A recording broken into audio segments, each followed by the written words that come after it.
Álvaro González, Fernando Villagrán, somos cirujanos y metidos en nuestra especialidad, que es la cirugía de las cardiopatías congénitas. En primer lugar infantiles, pero ahora también es extensivo a congénitas porque también, como ocurrirá con nuestros hijos, si tienen estos cuidados especiales de cardiopatías, pues son niños y más adelante serán adultos, pero con cardiopatías congénitas. Bueno, quería agradecer a la Asociación de Familias Adoptantes, Hijos que Esperan, a Montse Farillas, por darnos la oportunidad también a nosotros de compartir pues, lo que ha sido un poco nuestra profesión, nuestra vida, que es este tema de las cardiopatías congénitas.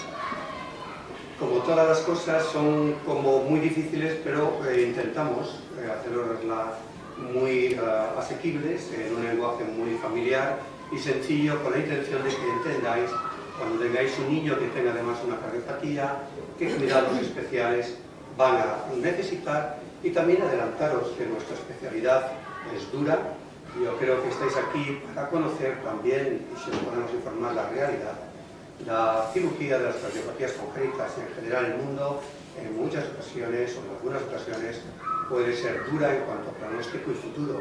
Y como padres que vais a dar este paso, siempre es bueno que estéis informados y sepáis a qué ateneros y qué cuidados van a requerir.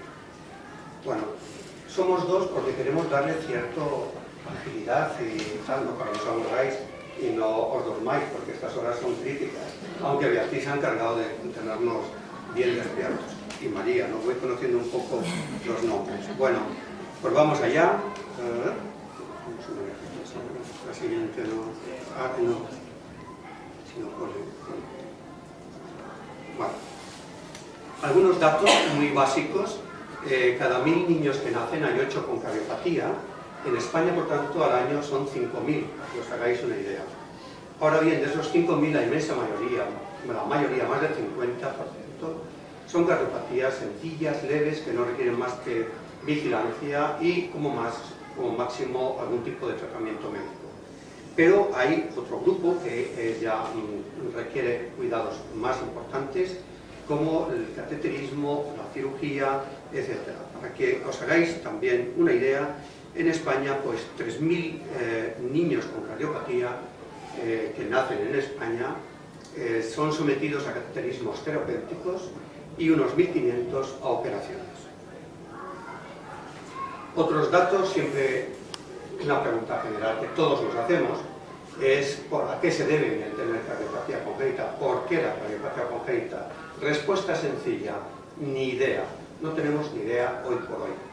Estamos seguros que en algunos años, 20 años, 30, en fin, con todos los avances del genoma, conoceremos las causas de por qué una madre y un padre tienen un hijo con cardiopatía. Hoy por hoy es casi como una lotería. Hay algunas cosas, por ejemplo, un 6% de los cardiópatas tienen también anomalías cromosómicas. Y si hacen un cariotipo, pues ven que tienen anomalías de nuestros cromosomas del ADN, etc. Pero solo un 6%, la inmensa mayoría, los cromosomas son absolutamente normales. Ejemplo, el 6% es el síndrome de Down, que se asocia a una cardiopatía conocida que es el canal auriculoventricular.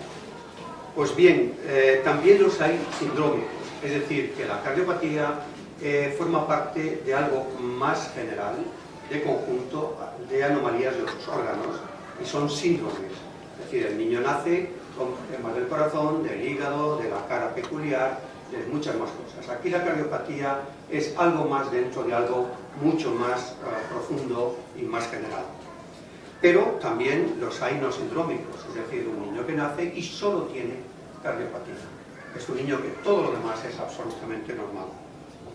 La inmensa mayoría de las cardiopatías, y os lo resalto aquí en negrilla, es que no tenemos ni idea porque se debe a mecanismos múltiples genéticos y hoy por hoy no lo sabemos por qué se produce. Algunas veces cuando recabamos los antecedentes de la familia de cardiopatía de alguien, pues oye, un tatarabuelo que tuve y tal, y ahora aparece otra, pero ya no sabemos si en 5 o 6 generaciones va a volver a aparecer otra. En la práctica, ni idea.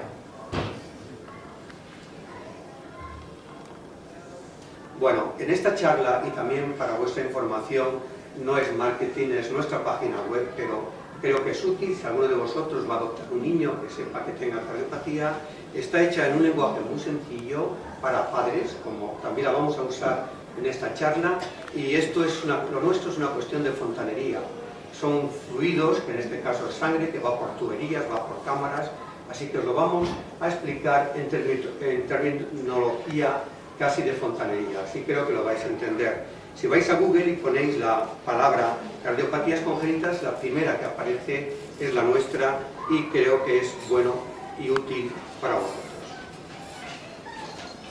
Bueno, vamos a dar, no podemos empezar esta charla sin dar una pincelada de cómo es un corazón normal para saber y luego entender lo que son las cardiopatías. Entonces, para ello, pues vamos a irnos a la página y vamos a ver, aquí podemos ver en este dibujo qué es realmente un corazón. El corazón es un órgano que se encarga de bombear la sangre, ¿no? Entonces, realmente está formado por dos corazones, el corazón izquierdo y el corazón derecho, ¿vale? El corazón izquierdo es el que bombea la sangre a todo el cuerpo, ¿vale? Y recibe una sangre oxigenada. Está en rojo aquí porque es la sangre que va a nutrir todas las estructuras del cerebro, las vísceras abdominales, todos los órganos, ¿no?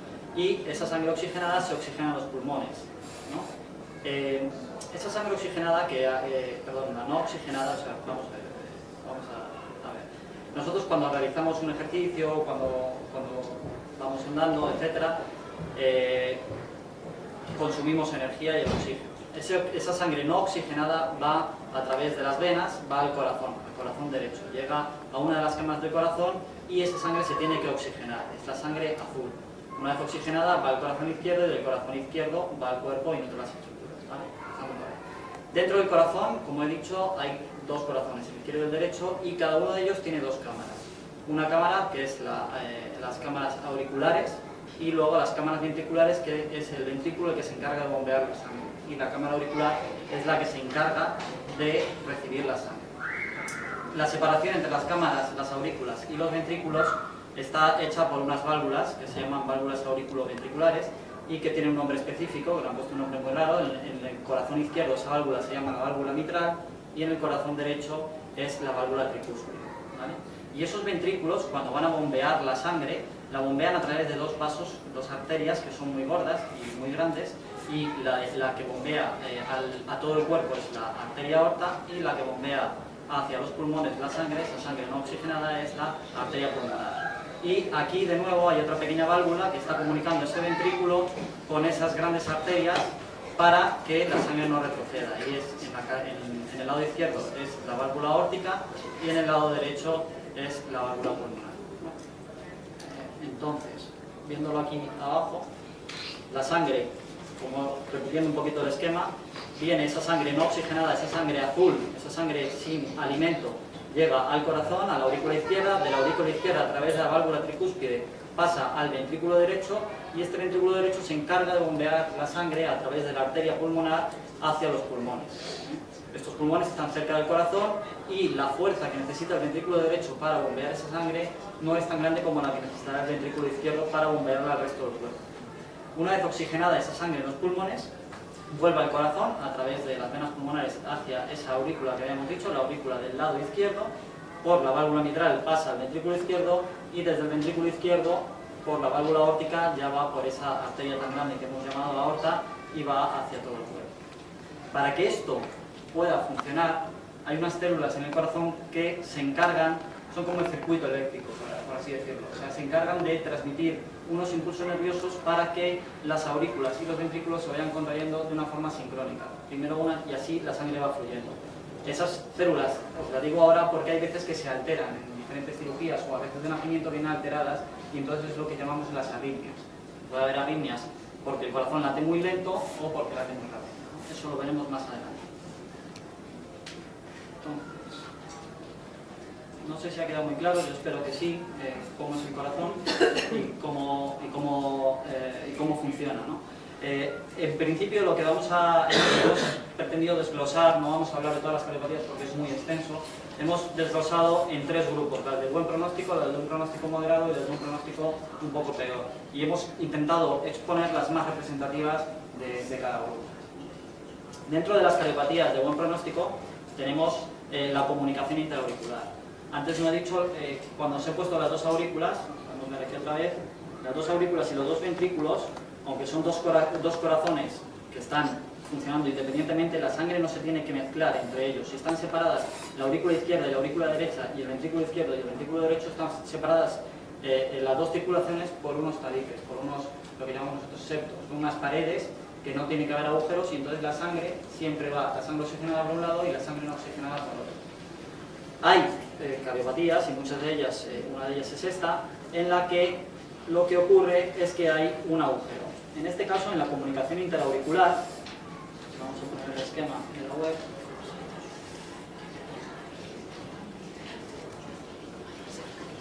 Como podéis ver aquí, en la comunicación, aquí están las aurículas, aquí arriba, lo que se produce es un defecto en este tabique, o sea, hay un agujerito en el tabique interauricular, y entonces, ¿qué pasa? Pues como había dicho el doctor Villagrada previamente, esto es una cuestión de presiones y de fontanería. La sangre siempre va a ir a donde menos le cueste ir.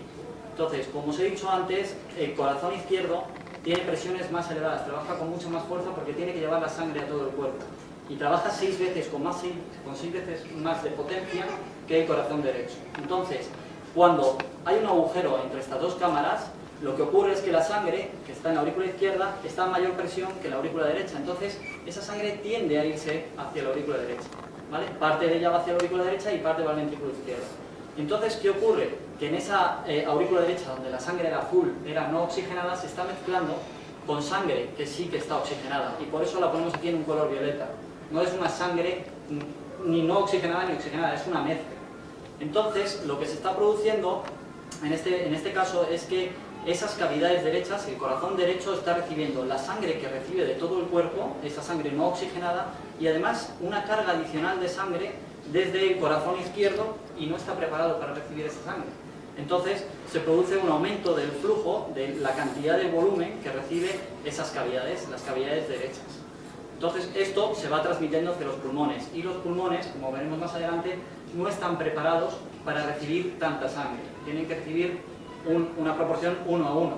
Aquí a lo mejor están recibiendo una proporción 1,5 o 2 a 1. Es decir, el corazón izquierdo recibe 1 y el corazón derecho recibe 2.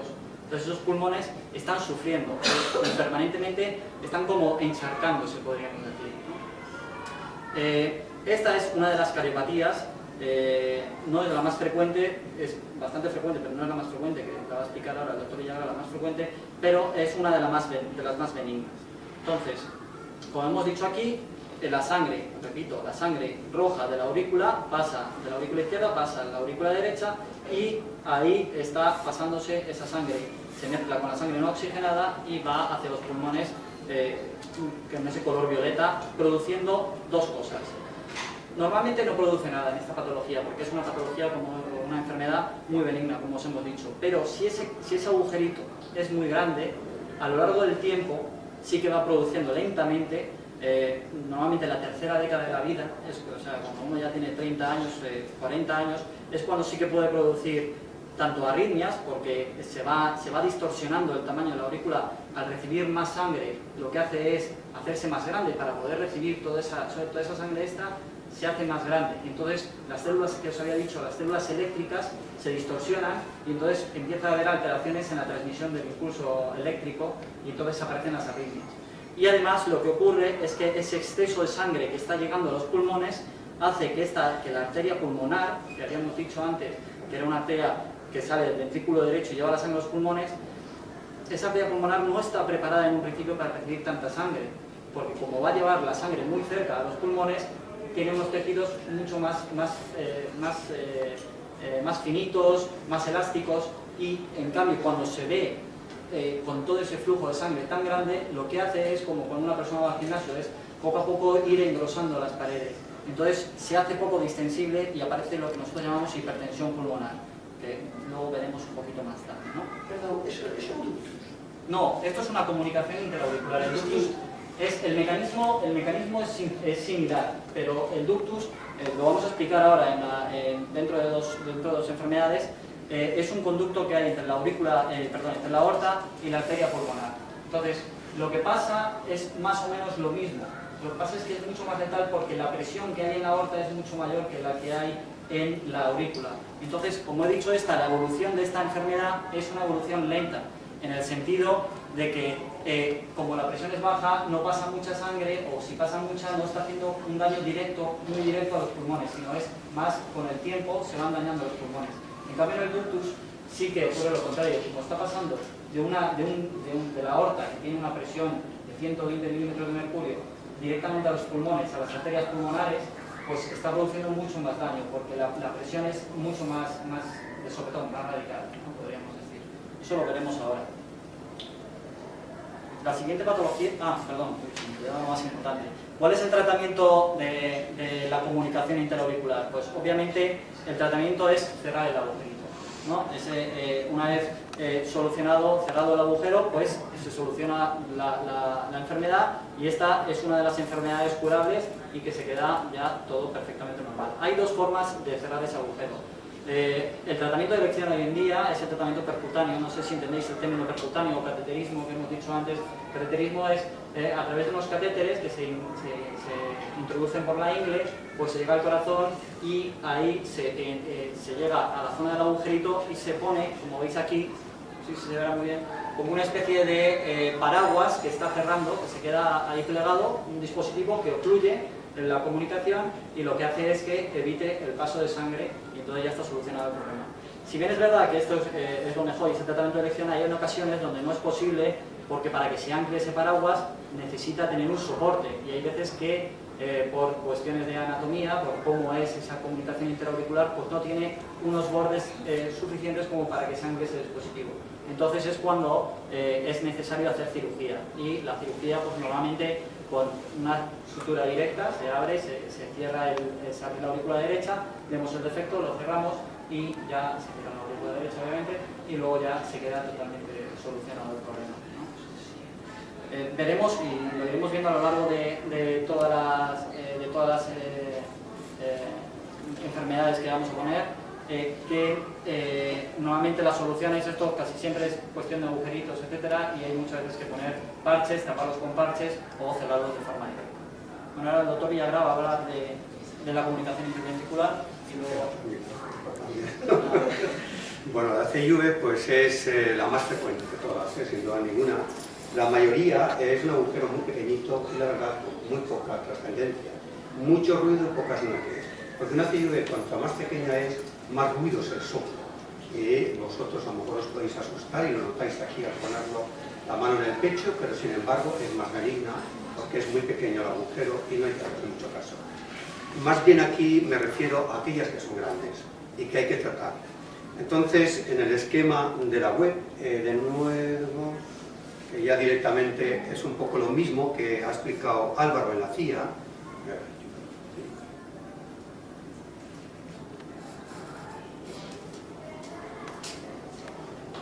Sí, es el esquema.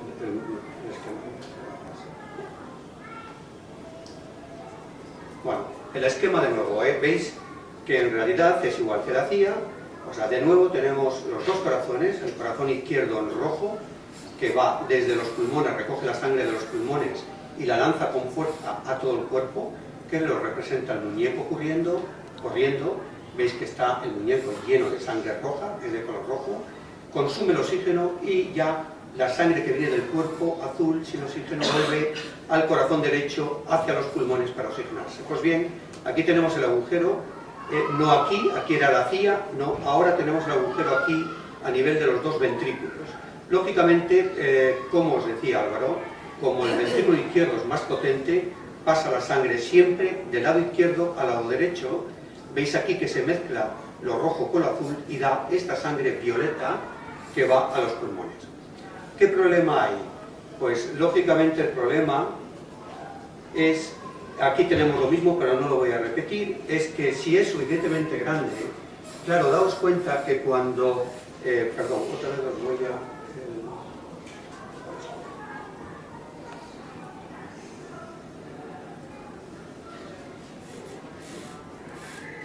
Sí, es que esto que os voy a decir vale para las demás cardiopatías, ya lo veréis. Fijaros bien, el cuerpo es el que manda aquí. Nuestro cuerpo necesita 5 litros por minuto de sangre llena de oxígeno. digo en un adulto, en un niño menos, y no lo perdona. El cuerpo dice al corazón, yo sé que tú tienes un problema, apáñatelas como puedas, pero a mí me das 5 litros de sangre roja. Pues bien, cuando la sangre llega aquí, al ventrículo, tiene dos vías. Ir por aquí, por la aorta, hacia todo el cuerpo. Si tiene que mandar 5 litros, no los manda, porque 2 se le escapan por el agujero y solamente manda 3. Entonces el cuerpo dice al corazón, oye, esto no puede seguir, me tienes que dar los 5. Entonces el corazón del pobre, para mandar 5 litros aquí, como se le escapan 2, al final tiene que manejar 7, 8, 10 litros por minuto. ¿Entendéis cómo funciona un poco una cardiopatía? Obligamos al corazón a trabajar más de lo normal. Y nuestro corazón es una máquina prodigiosa.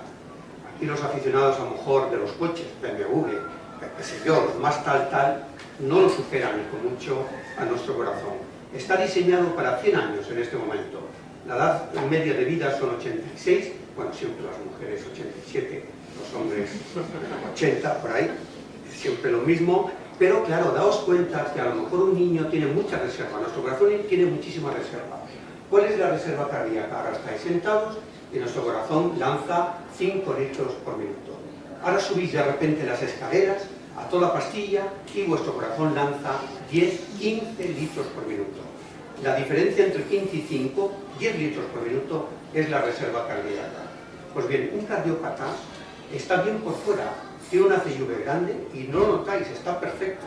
Doctor, ¿cómo le vamos a operar? Pero si está estupendo. Y sobre todo si usted me dice que tiene riesgo. Pues sí, está estupendo porque está consumiendo las reservas. Ese corazón en realidad está trabajando, estando el niño sentado o en la cama, está trabajando como si estuviera subiendo escaleras a toda pastilla. Como nuestro corazón está diseñado para 100 años, no va a vivir los 100 años, ¿entendéis? Y entonces, si dejamos esto sin reparar, es solamente un poco para que entendáis que si se deja, esto no es impune porque poco a poco va a haber problemas. Nuestro corazón late 100 veces por minuto en un niño, cada minuto, cada hora, cada día, cada año, cada mes y tal. Ese corazón está trabajando el doble, el triple de lo que le corresponde. Por tanto, tarde o temprano va a presentar problemas. ¿Qué tipo de problemas? Lo que llamamos insuficiencia cardíaca, porque en vez de tantos litros tiene que manejar mucho más. Tiene hipertensión pulmonar, ahora os explicará Álvaro, arritmias y endocarditis. Es decir, estas cardiopatías tienen un periodo, cada vosotros, por lo que yo veo, estáis a lo mejor recibiendo la adopción de estos críos 7 años, estoy oyendo 5, no sé muy bien cuál sería la media, ¿no? Y claro, esto puede ocurrir, un niño que tiene sus cardiopatías, repito, si es grande, a lo mejor no tiene ningún síntoma. Y esto no quita que sepáis que esto no queda así las cosas y tenéis que asumirlo, aunque por fuera lo veáis maravilloso, ¿vale? Entonces, ¿qué hacemos cuando tenemos esta cardiopatía y que es grande? Pues bien, eso es igual, pues nosotros lo hacemos con extracorpórea, esto es quirúrgico solo, aquí no hay tratamiento percutáneo y este agujero lo cerramos con un parche, pues oye, si es un agujero así, pues ponemos un parche que lo cosemos y usamos, veis aquí el material es biológico de animal, está muy conocido ya, no es experimental, llevamos años y años, funciona muy bien, el cuerpo lo incorpora así, y si a los 6 meses lo vierais, no sabríais qué es parche y qué es niño, o sea que queda estupendo. Doctor, sí que me gustaría, si puede, es añadir los plazos que se manejan dentro de España para hacer este tipo de intervención. ¿Por qué? Porque quizás el factor determinante en la adopción, cuando uno recién enfrenta a un expediente, es el hecho de que esté operado o no. En China puede estar operado. Y la fecha en que se le ha hecho esa operación. Un poco para valorar riesgos y demás, pues saber... Sí, claro, una CIV grande, ojo con los términos, porque esto de grande también hay muchas cosas, ¿no? Pero realmente grande me refiero a aquella que médicamente es nociva y exige acción. Aquí en España nos operamos en el segundo mes de la vida, tercero, óptimo. A medida que uno deja la comunicación interventricular abierta, sin acción, repito, siempre que sea grande y dañina, poco a poco, progresivamente, va creando problemas y la respuesta al tratamiento quirúrgico va siendo peor. Es como un jersey que tú das de sí. No es lo mismo tenerle un día que tenerle 7 años. Lógicamente, aunque tú lo operas, a lo mejor ya no vuelve, no retorna, no logramos la curación total. Y esto también es muy importante porque ahora, como os dirá Álvaro, tanto ductus, que también va a hablar ahora, CIV, CIA, todos estos que consisten en que la sangre del corazón izquierdo pasa por agujeros al derecho y está sobrecargado, se va dañando el pulmón. Y en un momento dado tiene personalidad propia, se independiza del corazón. Tú operas al corazón y el pulmón sigue con su enfermedad independiente ya no tiene curación. ¿Cuándo se da ese paso de irreversible? No se sabe. Esto hay una serie de parámetros que tú vas valorando y de cosas, pero la verdad es que a tu pregunta, ¿cuándo lo superamos aquí? Óptimamente a los 2 meses, 3 meses, cuanto antes mejor. Después viene que ya no es tan grande, que es media, te diría óptimo, en el primer año de la vida. Vaya que es entre pequeña y moderada, por eso también intervienen otros factores, pues vas teniendo más plazo en los que logras la curación total. Pero claro, una de las cosas que tenéis que ver es, oye, está operado de CIV, pero cuando, y era muy grande, porque os podéis encontrar que tendréis que tener cuidados especiales para la hipertensión pulmonar. Ya no es un cardiópata, es un hipertenso pulmonar. Otra historia totalmente diferente.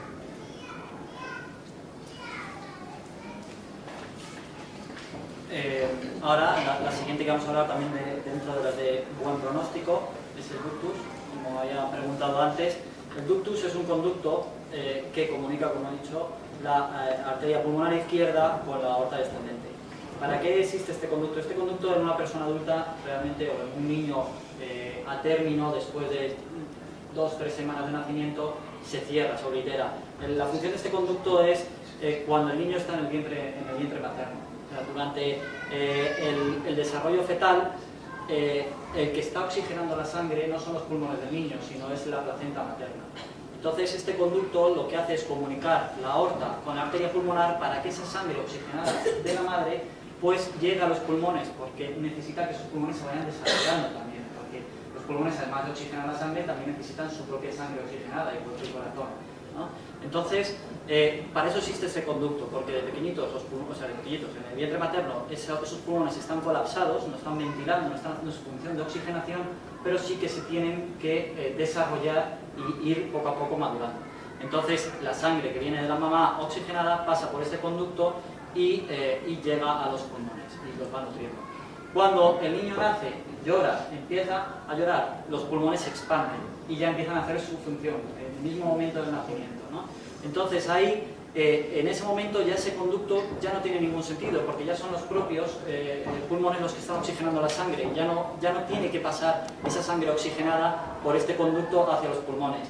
Y la naturaleza, que es muy sabia, lo que hace es que este conducto normalmente se va cerrando pues, a la semana, a las 2 semanas de vida, ¿no? De manera propia, por estímulo hormonal. Hay situaciones en las que este conducto pues, permanece abierto, sobre todo en los niños que son prematuros, y hay situaciones que nos encontramos también en niños más mayores que ese conducto no se ha cerrado y ha permanecido abierto, ¿no? Entonces, ¿qué ocurre? Pues otra vez es más de lo que habíamos visto antes. Hay un cortocircuito, es decir, un paso de la sangre oxigenada desde la aorta hacia la sangre que tenía que estar no oxigenada, que venía por el ventrículo derecho, que estaba en la arteria pulmonar. Entonces, a este nivel hay esa mezcla de sangre. ¿Por qué ponemos aquí que si el ductus es grande, la evolución es peor? Por lo que había dicho antes, lo mismo que había dicho el doctor Villagrada de la comunicación interventricular y lo que había dicho yo previamente de la comunicación interauricular. Aquí la presión que hay en la aorta es muy grande, es la sangre que tiene una presión muy grande porque tiene que llegar la sangre muy lejos. Entonces pasa directamente con mucha fuerza y golpea los pulmones con mucha fuerza. Por eso es peor que la comunicación interauricular, donde la presión en la aurícula, en las aurículas es mucho más baja, ¿vale? Porque la fuerza se genera en los ventrículos. Entonces, esta, siendo dentro de las de un pronóstico bueno, pues la evolución, si está pillado muy tarde, es a peor. Normalmente, ¿qué es lo que ocurre? Pues lo que había dicho previamente. lo que pasa en la clínica que tienen estos pacientes, estos niños, es insuficiencia cardíaca. Es decir, parte de la sangre que tendría que ir a todo el cuerpo, pues se está desviando hacia los pulmones. Al desviarse hacia los pulmones, pues va menos sangre al resto del cuerpo. Y el resto del cuerpo, como he dicho antes el doctor Viegra, pues se queja. Y entonces, pues ese niño no gana peso, los órganos no están bien alimentados, ¿no? Entonces el corazón tiene que trabajar el doble, pero sigue pasando sangre, y esa sangre va dando más volumen hacia los pulmones y se produce hipertensión pulmonar y encharcamiento de los pulmones, ¿no? Al principio esa hipertensión pulmonar se traduce en un encharcamiento, como digo, pero poco a poco, como veremos más tarde, se produce lo que es la hipertensión pulmonar, que es que se van engrosando las paredes, y entonces se hace una resistencia al flujo de sangre hacia los pulmones. Y además tiene riesgo de endocarditis, que es que si el niño tiene alguna infección, algún bichito pasa a la sangre, pues ese bichito tiene predilección por quedarse ahí acantonado, porque es un sitio donde hay una turbulencia muy, muy grande y él está muy a gusto ahí. Y eso es una cosa muy mala, porque el bichito ahí lo que hace es comerse las paredes y producir, vamos, una cosa, o sea, es una enfermedad muy mala, la endocarditis, y tiene una solución muy mala, con tratamiento antibiótico y a veces otro tipo de cirugías. Entonces, ¿qué tenemos que hacer? Esta cardiopatia, cuando se descubre, el tratamiento de elección también es, en principio, es percutáneo. Como habíamos dicho en la comunicación interauricular, se introduce un catéter y a través del catéter, por las arterias, se llega hasta esta zona, y allí en esa zona se coloca un dispositivo similar o parecido al que había dicho antes en la comunicación auricular, ¿vale? Y se queda cerrado ese dispositivo. ¿Cuándo? Responde a la pregunta, ¿cuándo se tendría que hacer esto? Esto se tendría que hacer lo antes posible, ¿vale? Si normalmente estas dan clínica antes, o sea que el niño no va a estar a lo mejor tan de rositas como una CIV. Si es un ductus grande, el niño va a estar malito, ¿no? Entonces sí que se suele dar, es raro cuando llega un niño muy mayor con un ductus, pero grande, pero bueno, puede darse, ¿no? Si son grandes, muy grandes, hay veces que los dispositivos no son suficientes, el tamaño no es suficiente como para cerrarlo, y lo que tenemos que hacer es cirugía. Y también es cuando el ductus es muy grande o cuando el niño es prematuro, es decir, cuando han nacido antes de tiempo, que en esos niños sí que tienen mucha tendencia a que ese conducto se quede abierto, porque no es la vía normal y se cierra solo, sino que en esos niños sí que se queda abierto.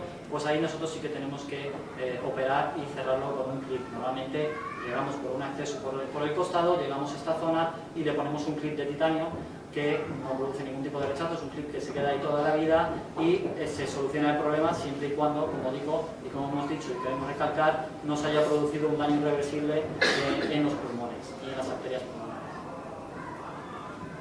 Esto es la diapositiva que intenta explicar un poco lo que es la hipertensión pulmonar. La hipertensión pulmonar es por sí una entidad propia. O sea, cuando estamos hablando de hipertensión pulmonar, puede ser una hipertensión pulmonar causada por el corazón, y hay veces que son primarias, o sea que aparece directamente una hipertensión pulmonar y no tiene nada que ver el corazón, esas son las menos.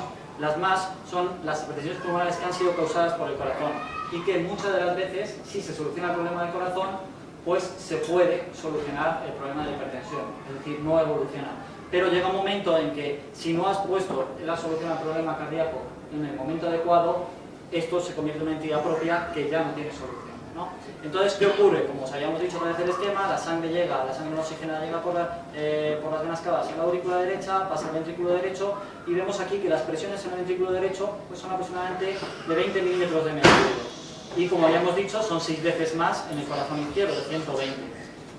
Y esa sangre no oxigenada va hacia los pulmones. Cuando tenemos una de estas comunicaciones, por ejemplo en este caso es una comunicación interventricular, porque esto es el septo interventricular y aquí está el agujerito, vemos que la sangre que habíamos dicho que tenía que ir hacia el cuerpo, por la aorta, hacia el resto del cuerpo, pasa hacia el ventrículo derecho, parte de esa sangre. Y va aumentando la presión que tendría que ser 20 en el ventrículo derecho, pasa a ser 80 milímetros de mercurio. Y esa presión se transmite hacia las arterias pulmonares, que también pasan a tener 80 milímetros de mercurio. Esto va pasando a lo largo del tiempo, Entonces, como digo, es como cuando uno va al gimnasio. Esas arterias que tienen la pared de la arteria pulmonar, que vemos que tiene este grosor, así finita, es una pared elástica, que trabaja con presiones muy bajas, pues se ve sobrecargada, se ve ejercitándose poco a poco, día tras día, con ese exceso de volumen. Y lo que hace en un mecanismo defensivo, porque es un mecanismo defensivo que tiene el cuerpo para que no se vayan dañando los pulmones, es decir, pues voy a engrosar mis paredes para intentar aumentar la resistencia y que no vaya tanta sangre a los pulmones. Pero claro, ese mecanismo, que es un mecanismo defensivo, a la vez es nocivo, porque lo que hace es que pierde la elasticidad y se vuelven unas paredes muy rígidas. Y una vez que se ha solucionado el problema, si se soluciona el problema cardíaco, ese grosor no se va hacia atrás y ya se ha quedado la enfermedad definitiva. Puede darse el caso de que si esa cardiopatía no se soluciona, llega un momento en que tal es el grosor y la fuerza que ofrecen estas arterias, la resistencia que ofrecen al paso de la sangre, que la presión en el ventrículo derecho llega a ser mayor que en el ventrículo izquierdo. Entonces lo que ocurre es que el cortocircuito se invierte. Como vemos aquí, la flecha es roja, es decir, pasaba la sangre roja hacia la zona del territorio azul. Pero en este caso, ya las paredes han vuelto tan fuertes que han superado las presiones de la arteria pulmonar, las de la aorta. Y entonces la sangre no oxigenada es la que pasa hacia el ventrículo izquierdo. Esto es una situación que se llama situación de Eisenberger, es un síndrome, y lo que ocurre es que aparece ya la sangre no oxigenada en el cuerpo, en la arteria aorta. Y entonces lo que se traduce eso es en un término muy feo que llamamos cianosis, es decir, que se quedan azulados los labios, las uñas de los niños, es lo que se llama cianosis. Entonces puede darse por esta situación y por otras cosas más agudas, como veremos ahora en el FADOT. Pero la cianosis causada por la hipertensión pulmonar, lo que significa la cianosis, lo que traduce es que hay sangre no oxigenada en el territorio donde tendría que haber solo sangre oxigenada, ¿vale? Y eso es algo muy malo. Obviamente lo que hace es que los órganos están recibiendo esa mezcla de sangre, esa sangre violeta, no están recibiendo la sangre roja, y no es una sangre rica, no es un alimento rico para los órganos, y poco a poco se van deteriorando también los órganos, los riñones, los intestinos, todo, ¿no? Entonces es una cosa mala e incompatible con la vida, obviamente.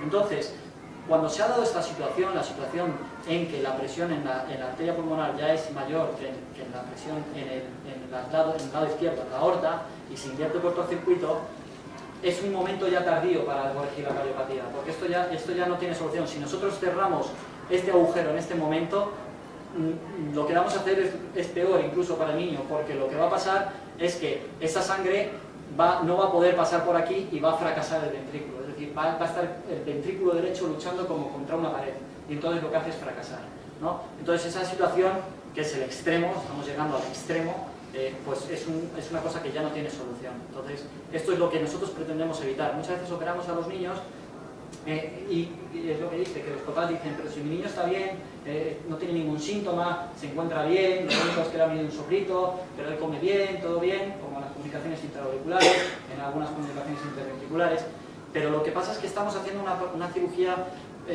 entre comillas, preventiva. Estamos curando una cosa y estamos previniendo, además, que desarrolle hipertensión pulmonar contra la cual no podemos luchar. ¿De acuerdo? Esto es un poco la idea que queríamos transmitir. Otro... Perdón, sí. una pregunta.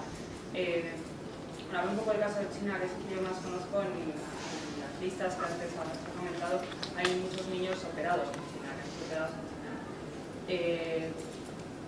Estos niños normalmente suelen traer unos expedientes bastante completos en lo que se refiere a diagnóstico previo, la operación y el diagnóstico posterior. ¿De qué manera puede una familia ver en ese expediente si el niño sufre o no sufre hipertensión, o hace una prueba diagnóstica, por ejemplo? Sí, normalmente la hipertensión, bueno, hay varias formas de verla, ¿no? Una vez que ya está el niño corregido, una de las cosas importantes es saber cuándo se ha corregido el niño, porque sabiendo el tiempo que ha estado expuesto, tiene más o menos probabilidad de tener hipertensión, ¿no? El tiempo que ha estado expuesto a esa sobrecarga de volumen en el corazón derecho. Luego hay pruebas que se pueden hacer, si no viene el informe detallado, se puede hacer primero un ecocardiograma que puede dar signos indirectos de cómo es la presión pulmonar. Hay veces que cuando esas válvulas del corazón no funcionan bien y pasa la sangre en el sentido contrario, pues podemos determinar por ecocardiografía, que es una prueba que con ultrasonidos se pone un gel y se hace por ultrasonidos, se ven las cavidades cardíacas y podemos ver los flujos de sangre. Se puede medir ahí de forma indirecta cuál es la presión pulmonar. ¿vale? Y podemos tener un número estimado de cuánto puede ser esa presión, ¿no? Y en caso de que fuera algo que, para ver la reversibilidad, en cambio, eso se tiene que hacer mediante cateterismo, porque mediante cateterismo se introduce el catéter, se lleva a las arterias pulmonares y no solo se mide la presión en las arterias grandes, sino en las arterias pequeñas, porque estos cambios, cuando suelen suceder estos cambios en la pared de las arterias, estos engrosamientos, suele ser en las arterias más pequeñitas, en las que están realizando el intercambio de oxígeno, ¿no? Entonces, es ahí donde tenemos que medir la presión y ahí es donde podemos ver si hay reversibilidad o irreversibilidad, ver qué resistencia tienen esas arterias, ¿no? Entonces, las dos pruebas diagnósticas, no sé si te respondo, sí. Básicamente es el ecocardiograma de forma indirecta a veces y de forma más directa y más fehaciente es el cateterismo. ¿Y alguna sintomática, unos síntomas especiales que pueda presentar el niño con hipertensión? Sí, los niños con hipertensión pulmonar están con sensación de ahogo, no respiran bien, o sea, no crecen, no se alimentan bien, se ahogan con las tomas, es decir, no es que se ahoguen, sino que se cansan mucho con las tomas, entonces hay un fallo de medro, no van ganando el peso, están percentiles bajos, esa es más o menos la sintomatología. Sí, o sea que a lo mejor aunque no hubieran tenido un diagnóstico a través de un cateterismo, un ecocardiograma, probablemente una exploración también daría síntomas. Normalmente se va viendo, porque claro, se va orientando el diagnóstico. Por ejemplo, si el niño está malito, si no gana peso, si el percentil es bajo, ha tenido una cardiopatía, pues habría que descartar que tiene hipertensión pulmonar, si tiene o no tiene hipertensión pulmonar. De todas formas, o sea, para que tenga hipertensión pulmonar, como dice el doctor Villagra, hay algunas, depende de la cardiopatía previa, porque hay algunas que la desarrollan de una forma mucho más precoz que otras enfermedades, ¿no? Entonces, en las que estamos diciendo, por ejemplo, la CIA, como os he dicho, es a lo largo de la tercera década, es cuando ya empiezan a desarrollar hipertensión pulmonar. En cambio, las CIVs, dependiendo del tamaño de la CIV o el ductus, la desarrollan mucho más. Yo he visto algunos de vuestros informes, yo creo que China en concreto, viene una traducción en inglés y actualmente aparece el informe del ECO. El ECO, vaya, depende de lo preciso que ellos quieran exponerlo. Claro, no conoces un poco y lo hacen, no sabes si hay intencionalidad. Algunas veces yo me lo pregunto, no lo sabes. Pero el ECO de por sí, que es algo sencillo, no invasivo, que ellos habitualmente aparecen en el informe, ya te puede dar muchas pistas. Si es verídico, ahora puede ser incompleto, o bien puede ser intencional, justamente que no te ponga, porque se puede estimar la presión pulmonar de forma indirecta si concurren una serie de circunstancias. Y el ECO te puede dar una gran información. El tema es si es completo o no. Eso es lo que no sabes, porque creo que justo en la fase de hipertensión pulmonar, la más común, que no es la extrema, ya que el niño se ve que está enfermo, la mayoría están perfectos. Es decir, viene el crío y no detectáis, y a lo mejor tiene una hipertensión pulmonar en marcha. Eso, porque es así, tienen un periodo muy largo asintomático de hipertensión pulmonar. Entonces, por fuera no lo veis. Solamente es con el eco y con el cateterismo. Pero yo lo que he visto te da pistas en general el informe que viene de China, visto justamente de China.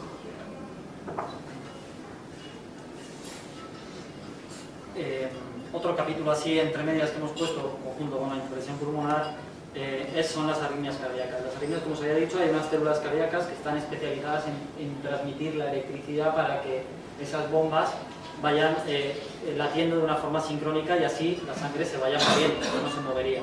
Entonces, cuando nosotros, bueno, hay niños que nacen ya con arritmias, con alteraciones en esos circuitos, hay cardiopatías que producen arritmias, alteraciones en esos sistemas de conducción, y nosotros muchas veces en la cirugía, cuando realizamos el acto quirúrgico, la corrección quirúrgica, podemos lesionar esas células, porque no son las células que no tienen un color especial como en los libros que te ponen el nervio en amarillo, no, o sea, son del mismo color y nosotros no la identificamos, ¿no? Sabemos por dónde circulan más o menos, pero tenemos el riesgo también de lesionarnos, ¿no?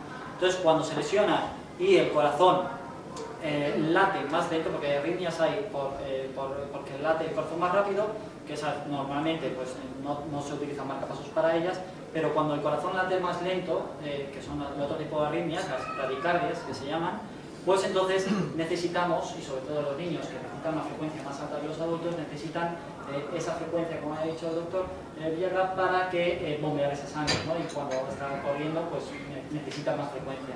Entonces necesita de un aparato externo, que es el marcapasos, que nosotros lo tenemos que implantar, para que le den la frecuencia a ese corazón que necesita en cada momento determinado para realizar la actividad que el niño necesita, ¿no? Eso es lo que es un marcapasos.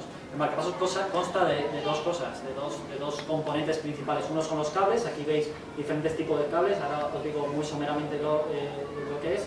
El cable es como es un circuito, o sea, es un cable que va a llevar el impulso eléctrico hacia el corazón y el impulso eléctrico lo va a generar esto que nosotros llamamos generador, obviamente. Es como una pila. Esa pila se implanta dependiendo de... Esto ya depende, el marcapasos, como os decía, hay dos tipos. Estos que se ponen dentro de lo que es el corazón, o sea, que se llaman endocavitarios, dentro de las cavidades cardíacas que se meten a través de las venas, de la vena subclavia izquierda normalmente, o la vena subclavia derecha. Esto se pone en niños o en adultos, en niños que son más mayores o en adultos, ¿vale? A partir de un determinado peso. Cuando son muy pequeñines,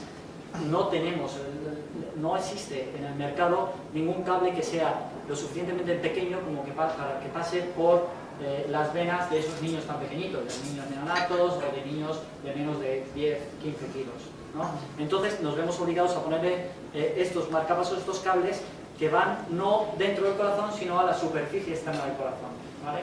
Van por aquí y normalmente lo que hace es alojarse el generador, en vez de aquí, como a lo mejor suena a todos, se aloja por encima de la tripita, ¿no? Aquí en el tejido celular subcutáneo, no, debajo de la piel, aquí en el abdomen.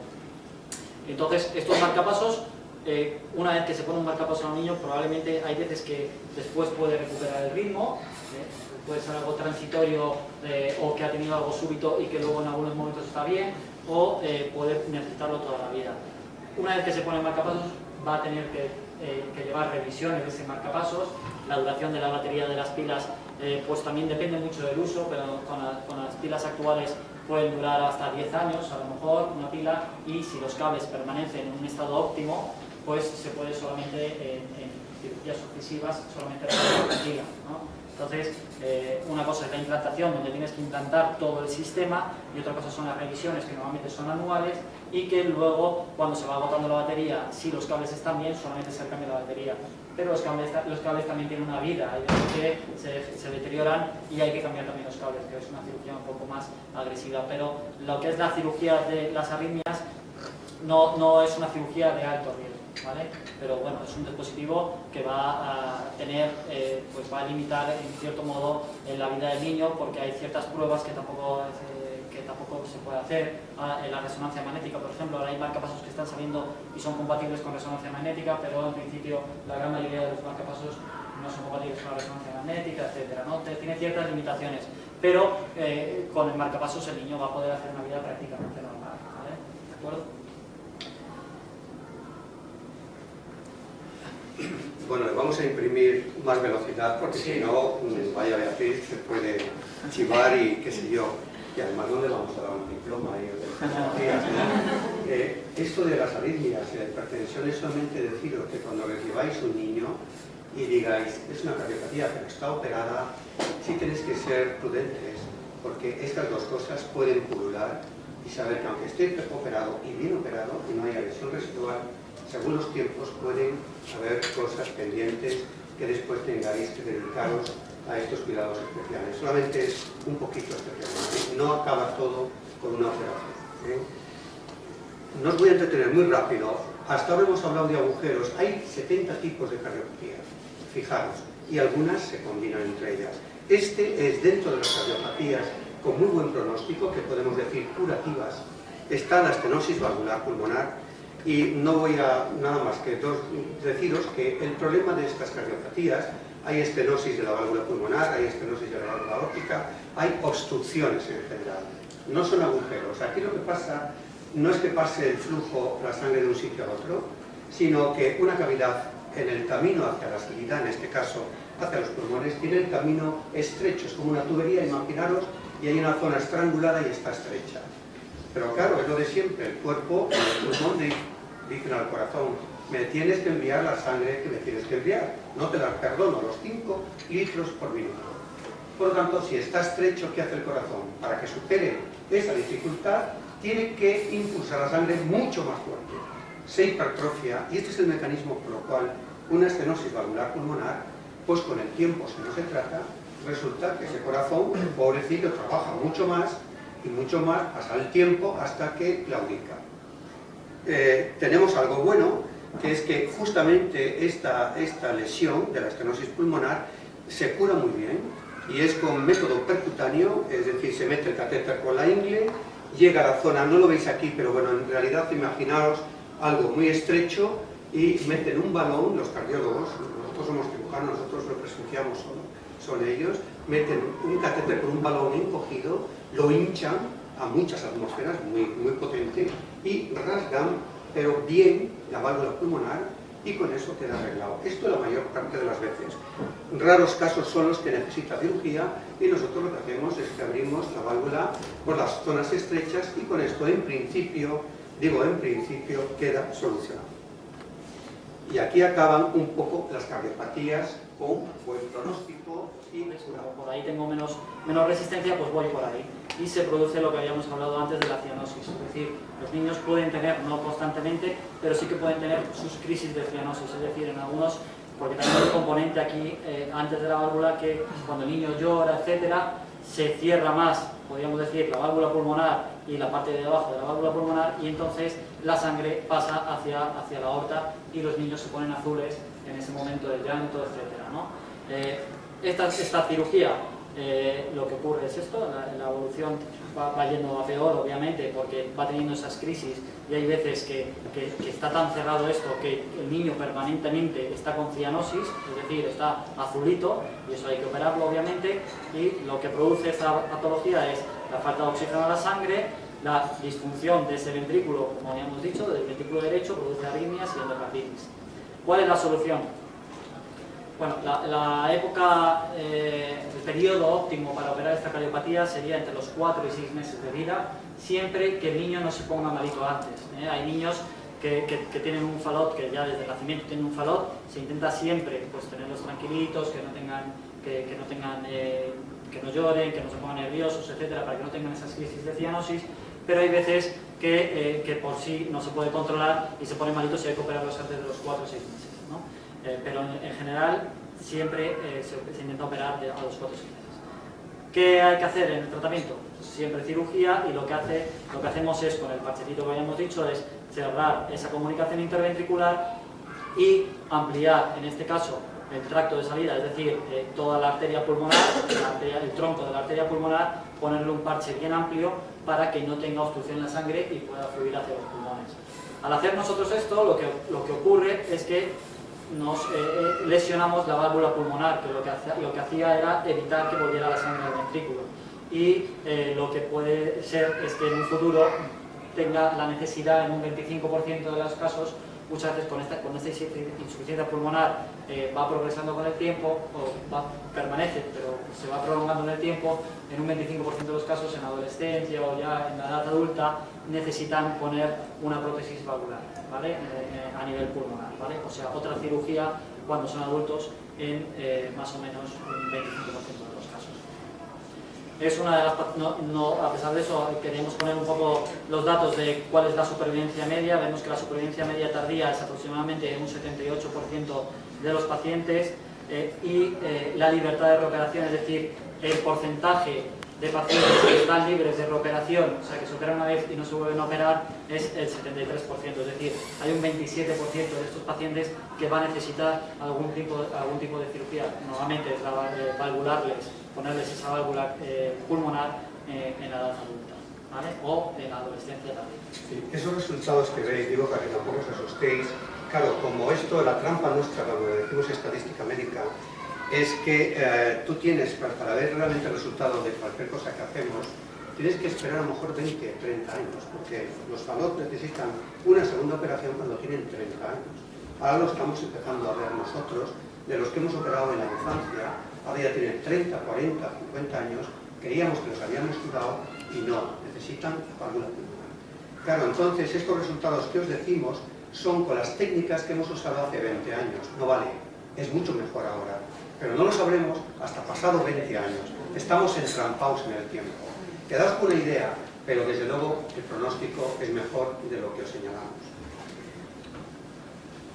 Pasamos a otra cardiopatía, Pero también no os voy a entretener. Truncus, ¿qué nombrecito se pone? El truncus, pues es una cardiopatía donde ya veis que el corazón habitualmente hay dos vasos que salen, uno del lado derecho que va hacia los pulmones y otro del lado izquierdo que es la aorta que va a todo el cuerpo. Bueno, pues aquí por malformación hay solamente un tronco que después se divide en las dos, uno hacia los pulmones y otro hacia el cuerpo, pero hay solo un tronco. Esta cardiopatía tiene peor pronóstico que el palo y es por un motivo, y esto es lo que quiero resaltar, no voy a explicaros otra vez todo el follón de las sangres. El problema es que la corrección, como no tiene más que un solo tronco, tenemos que ponerle uno artificial, que veis aquí, os he puesto dibujos de varios de estos conductos extracardíacos, son hechos de material de cerdo, de válvulas biológicas muy estudiadas, pero desgraciadamente cuando los ponemos sabemos que no van a durar. Y no van a durar por dos motivos. Uno, porque cuando operamos estos críos, en la edad más o menos de unos meses, o de un año, en fin, sobre todo meses, pues los conductos que ponemos tienen una determinada tamaño. Y todo lo que nosotros operamos son organismos en crecimiento. Los tamaños no son los del adulto. Se está moviendo. Lógicamente, dentro de un poco de tiempo ese conducto se queda pequeño y tenemos que reoperarlo. Pero no solamente ocurre eso, sino que no hemos encontrado un material tan maravilloso como nuestro propio cuerpo humano. Y por tanto, todo lo que ponemos hasta ahora no hemos encontrado algo que dure indefinidamente. Y por tanto, estas cardiopatías están condenadas a reoperaciones múltiples a lo largo de la vida. Esto es el motivo por lo que incluso, si veis ahora, yo podía traer aquí a algún niño con truncus, está perfecto. Además, el primero de la clase, el tal, no tiene nada que ver su desarrollo intelectual y está muy bien, pero tiene este cuidado especial que tenéis que saber que de vez en cuando va a tocar alguna reoperación. Y ya la última cardiopatía que hemos... La última cardiopatía que queríamos presentaros es lo que llamamos, no es una cardiopatía per se, es un síndrome, es el ventrículo único. ¿Qué ocurre?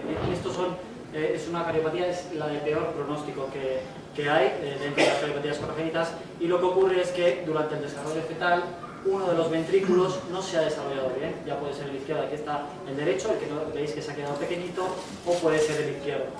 ¿Qué ocurre? Que al no funcionar esto bien, nosotros tenemos, dependiendo de cuál sea, tenemos que, si el ventrículo derecho no se desarrolla, no puede llegar la sangre a los pulmones, va a través del ventrículo izquierdo, se está mezclando la sangre todo en el único ventrículo que hay y pasa esa sangre mezclada hacia los pulmones. Esta es una cardiopatía muy compleja que necesita de muchas cirugías. La primera se realiza precozmente y es aportar el flujo hacia los pulmones, porque como veis no hay el ventrículo que está bombeando la sangre hacia ahí. Entonces hacemos lo que se llama una fístula. Una fístula que se hace en el nacimiento y es un conductito que nosotros ponemos entre esta arteria de aquí y hacia una de las arterias pulmonares para que esa sangre vaya yendo hacia los pulmones. Y es una sangre que no es óptima porque está mezclada, la sangre oxigenada y la sangre no oxigenada, pero estamos asegurando que por lo menos vaya sangre a los pulmones.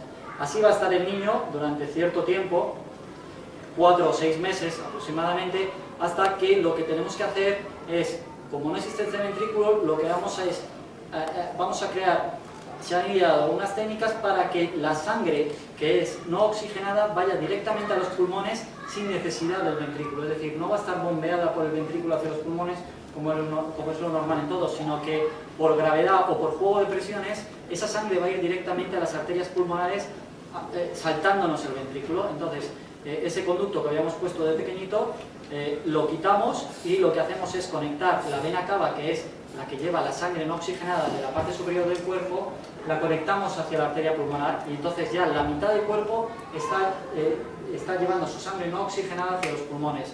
Pero todavía nos queda otra cirugía que ya se tiene que realizar más adelante, que es a los 3 años, 4 años de vida, dependiendo, en la que tenemos que derivar todavía toda la sangre no oxigenada de la mitad inferior del cuerpo, que todavía estaba llegando al corazón y se estaba mandando, por eso todavía se estaba mandando al resto del cuerpo, por eso la sangre todavía aparece aquí en color morado, y tenemos que derivar esa sangre no oxigenada hacia la arteria pulmonar. Y ponemos un conducto a los 3 años, 4 años de vida.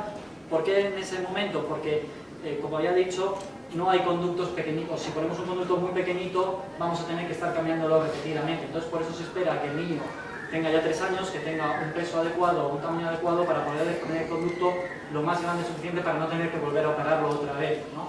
Entonces, en ese momento ya se deriva toda la sangre de la parte inferior del cuerpo hacia las arterias pulmonares. Entonces, está la sangre no oxigenada fluyendo por estos conductos, por la arteria, por la vena cava superior y por este conducto que hemos puesto, directamente a los pulmones sin necesidad del corazón, ¿vale? Y esa sangre luego ya se oxigena y aquí ya sí que no hay mezcla, es decir, toda la sangre oxigenada está en ese ventrículo único que está funcionando hacia sistémico, es decir, mandando la sangre a todo el cuerpo, ¿vale? Pero la sangre no llega a los pulmones a través de ningún tipo de ventrículo, no llega a través del corazón, sino llega por gravedad o por presión.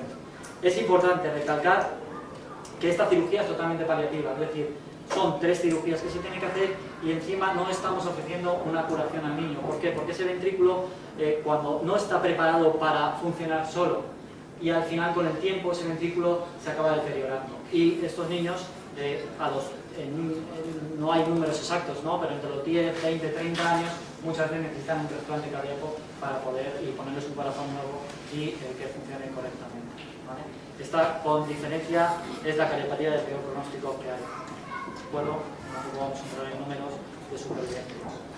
Vamos a decir unas cosas muy prácticas y ya... Bueno, si ya tenemos al niño aquí, los informes los habéis recibido, consultas, y hasta aquí. El niño, pues, resulta que una cardiopatía, está operado y aparentemente está todo correcto.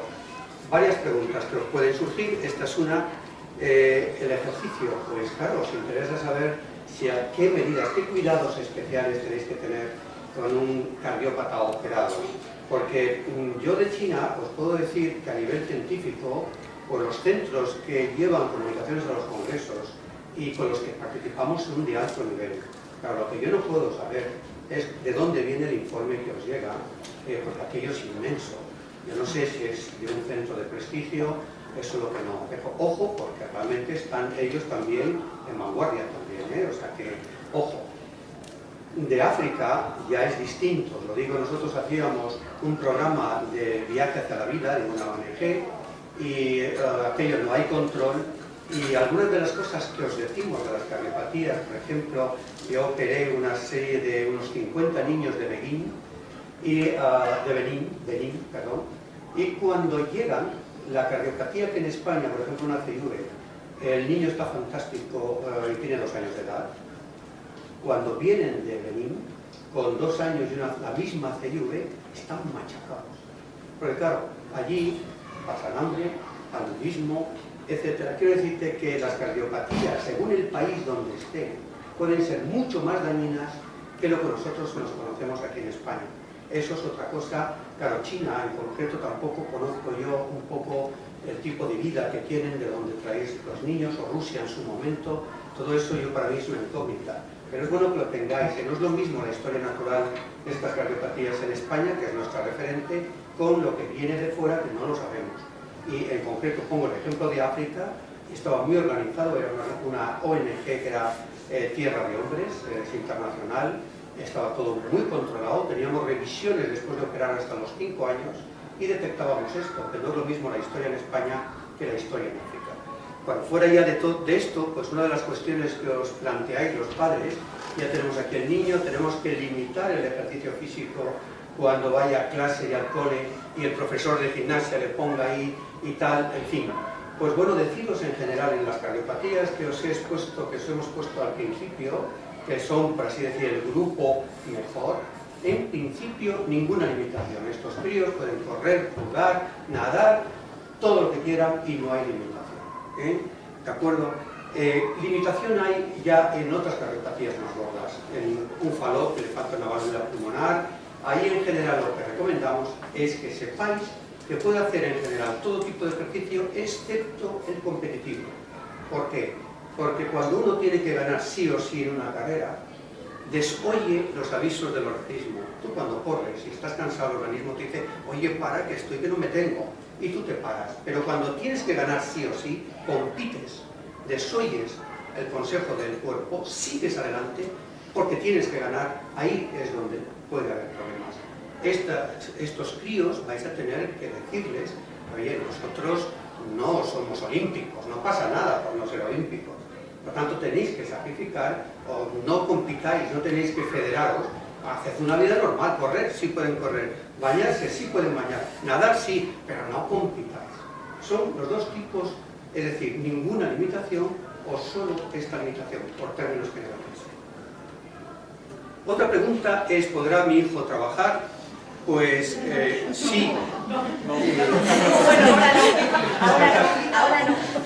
Bueno, ya veis, aquí os expongo cosas. Además, tenéis que trabajar, ahora muy complicado, tenéis que trabajar para pagarnos las pensiones, por favor, a los que somos ya mayores.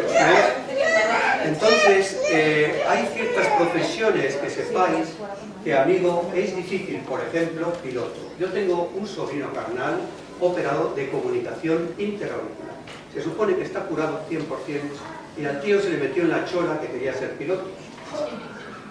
Se apuntó para los Phantom no sé qué en militares y dijeron que tururú, vamos así, del plan.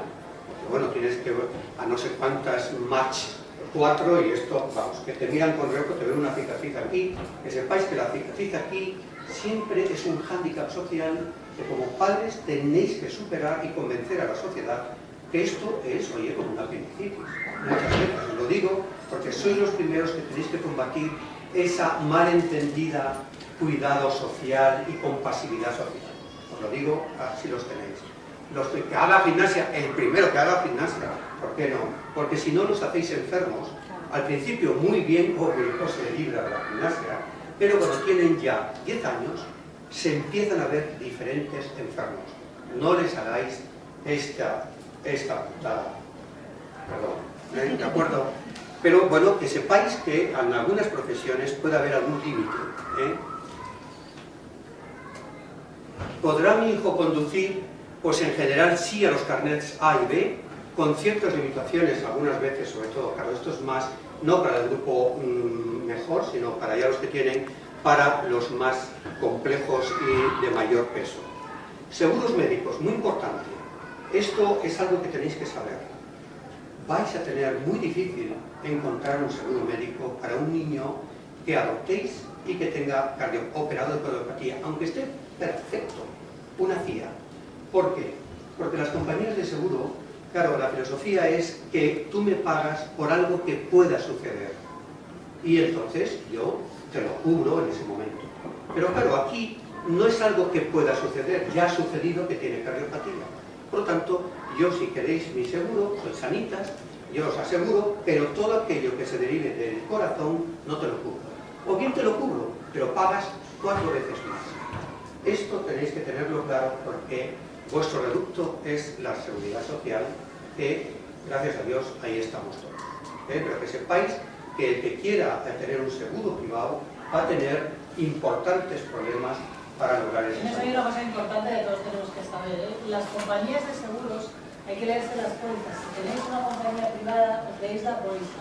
Si la póliza os dice que a un hijo biológico, si lo inscribís en la compañía dentro de un mes del nacimiento, no hay patologías, no hay exclusiones, si el hijo es adoptado, tiene los mismos derechos que un hijo biológico. No os pueden negar que el niño entre sin ningún sobrecoste y sin ninguna exclusión. Hay compañías que lo hacen porque en su póliza no incluyen a los hijos biológicos sin hacerles un previo informe o sin que presentes un informe de que el niño ha nacido sin ninguna patología, sin ningún problema, que no. O sea, no en todas las compañías, pero si vuestra compañía tiene, yo tengo a mi hijo es albino, tiene un problema de albinismo y mi hijo está dado de alta en mi compañía sin ninguna exclusión. Lo único que hay que hacer es darlo de alta durante el primer mes desde que lo habéis adoptado. ¿Vale? Eso miradlo porque si preguntáis os van a decir que no, porque a la compañía obviamente lo que le interesa es no asumir algo que le va a costar, ¿vale? Pero que sepáis que si tenéis a compañía que no estáis ni en periodos de carencia ni nada, si lo dicen en su póliza, estáis obligados. En ese caso, presentáis la solicitud para que admitan al niño, lo presentáis en plazo y si luego os dicen que no, ya lo lucharéis. Pero presentarlo en plazo que están obligados a admitirlo, sin sobrecoste y sin exclusiones. Y ya terminamos, o sea, no ya nos aburrimos más. Bueno, las conclusiones, para resumir, en principio lo que hemos querido transmitir es que hay patologías que se puede lograr la curación si están bien tratadas en el momento, pero la curación siempre te comillas. Estos niños, aunque estén curados, muchos de ellos van a necesitar un seguimiento médico, por lo menos en un periodo prolongado, o algunos, en algunas otras enfermedades, de por vida. Y que no son infrecuentes que estos niños, durante la evolución, en ese tiempo, una vez, aunque esté ya corregida su cardiopatía quirúrgicamente, pueden presentar pues lesiones valvulares, disfunción ventricular, es decir, que no funcione bien el corazón, que haya perdido fuerza a la contracción de todo ese esfuerzo que ha hecho, que tenga degeneración de los implantes que nosotros hayamos hecho, de las válvulas que se hayan puesto, de los conductos que se hayan puesto y puedan necesitar otras cirugías. La presencia de la hipertensión pulmonar, que la tengáis presente y que estéis atentos a la hora de adoptar estos niños. La presencia de arritmias que necesiten o no marcapasos, ya sean que ha nacido el niño con esas arritmias o que sean arritmias que se han adquirido por la corrección quirúrgica. Y tampoco es infrecuente en la cirugía, en las múltiples cirugías, que se puedan presentar lesiones primarias, lesiones neurológicas postquirúrgicas, o que también tengan lesiones primarias dentro de algunos síndromes, que también incluyen la cardiopatía. ¿De acuerdo? Y nada, pues daros las gracias y perdonar por habernos extendido tanto. Seguro que sí, estos compañeros los vais a odiar. No sé, hemos superado.